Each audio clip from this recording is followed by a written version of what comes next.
मामा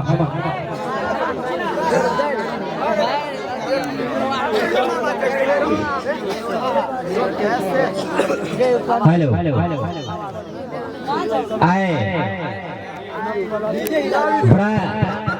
सुंदर बड़ा सौभाग्य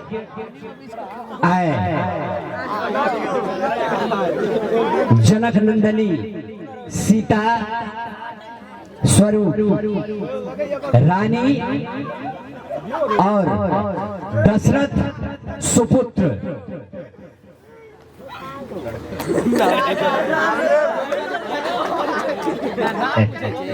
दशरथ सुपुत्र सुबोध चौधरी के आए सुमधुर मिलन आ शुभ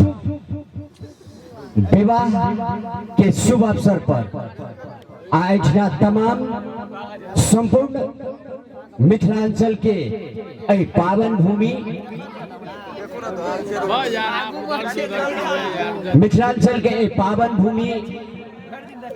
भरहा में जे संपूर्ण मिथिलांचल के बारात में पधारल गेल संपूर्ण महानुभाव लोकन और भरहा के पावन भूमि के संपूर्ण मिथिलानी लोकनी बड़ा अपार हर्ष एवं प्रसन्न के दिन है जे दुई अनजान व्यक्ति आज सदा सदा के लेल एक भर हाल जैना खेत के आयर पे जना गिरहत जाइए धान के फूल देख के तैना किसान मुस्कुराइए पेड़